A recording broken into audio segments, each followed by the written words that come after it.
सत्ता में आने के लिए मुसलमानों की कोई जरूरत नहीं है। प्रशांत किशोर के इस बयान पर बवाल मचा है, लेकिन सच्चाई कुछ और है। जब किशनगंज के जनसुराज प्रत्याशी इसहाक आलम ने कहा कि प्रशांत किशोर ने मुसलमानों की अहमियत बताई है, न कि उन्हें नकारा है। सबसे पहले आप प्रशांत किशोर के इस वायरल क्लिप को सुनिए, जिसमें प्रशांत किशोर कह रहे हैं कि सत्ता में आने के लिए मुसलमानों की कोई जरूरत नहीं है। सत्ता में आने के लिए मुसलमानों की कोई जरूरत नहीं है। इस वायरल क्लिप को सुनने के बाद आपको यही लगा होगा कि सत्ता में आने के लिए मुसलमानों की कोई जरूरत नहीं है। प्रशांत किशोर का ये बयान बेहद ही विवादित है और सही नहीं है, ये आपको लगा होगा, लेकिन सच्चाई कुछ और है। हम आपको इसके बारे में विस्तार से डिटेल से बताएंगे। दरअसल सोशल मीडिया पर बीते कुछ दिनों से प्रशांत किशोर का एक अधूरा क्लिप सोशल मीडिया पर वायरल हो रहा है, जिसमें वे कहते नजर आ रहे हैं कि सत्ता में आने के लिए मुसलमानों की कोई जरूरत नहीं है। इस वीडियो को लेकर के राजनीतिक हलकों में बवाल मचा हुआ है। कई लोग इस बयान को तोड़ मरोड़ करके पेश कर रहे हैं, लेकिन जब पूरा वीडियो देखा जाए तो फिर तस्वीर बिल्कुल भी अलग नजर आती है। असल में प्रशांत किशोर से एक रिपोर्टर ने सवाल पूछा था कि सत्ता में आने के लिए मुसलमानों की कितनी बड़ी जरूरत है। इस पर प्रशांत किशोर ने जवाब दिया था कि सत्ता में आने के लिए मुसलमानों की कोई जरूरत नहीं है, लेकिन व्यवस्था परिवर्तन के लिए मुसलमानों की जरूरत है। व्यवस्था को बदलने के लिए मुसलमानों की जरूरत है। समाज को सुधारने और लोगों के हालात को बेहतर करने के लिए मुसलमानों की जरूरत है। मुसलमान को सिर्फ वोट और सत्ता का जरिया मत बनाइए। ये प्रशांत किशोर का ये पूरा बयान है, लेकिन इस बयान को आधे अधूरे क्लिप काट करके सोशल मीडिया पर चलाया जा रहा है। हम आपको इसका पूरा बयान भी सुना रहे हैं, आप पहले इनकी पूरा बयान सुनिए। सत्ता में आने के लिए मुसलमान कितनी बड़ी जरूरत है? सत्ता में आने के लिए मुसलमानों की कोई जरूरत नहीं है।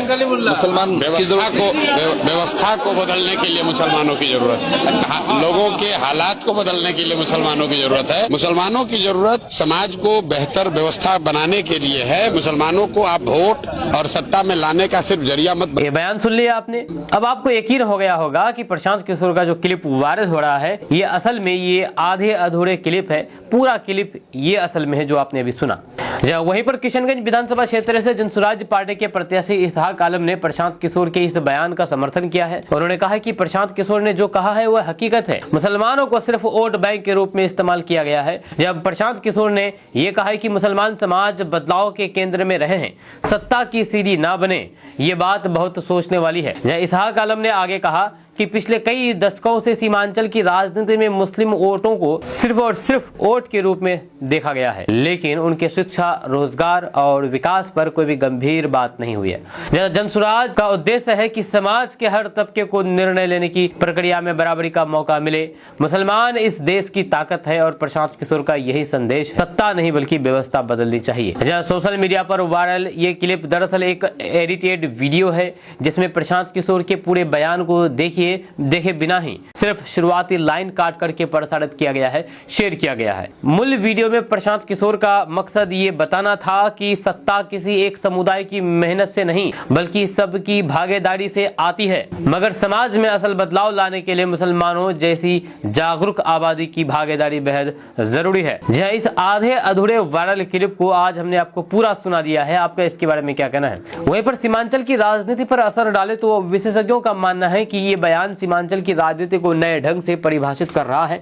जहां पर बाकी दल मुस्लिम वोटरों को साधने की राजनीति कर रहे हैं, तो वहीं पर जनसुराज के नेता प्रशांत किशोर और उनके उम्मीदवार इसहाक आलम सामाजिक सुधार और फिर समान भागीदारी की बात कर रहे हैं। इसहाक आलम ने कहा कि आने वाले चुनाव में जनसुराज की राजनीति मुद्दों पर आधारित होगी। हम हिंदू मुसलमान की नहीं, इंसाफ और विकास की बात करेंगे। यही असली जनसुराज की पहचान है। वहीं पर इस बयान से साफ है कि वायरल वीडियो के जरिए भ्रामक प्रचार करने की कोशिश की गई है, जबकि असलियत में प्रशांत किशोर ने मुसलमानों की भूमिका को सत्ता से ऊपर उठ करके समाज सुधार के केंद्र में रखा है। और किशनगंज के जनसुराज प्रत्याशी इसहाक आलम ने इसे सच्चे बदलाव की राजनीति करार दिया है। आपका इसके बारे में क्या कहना है? नीचे कमेंट बॉक्स में कमेंट करके जरूर बताइएगा।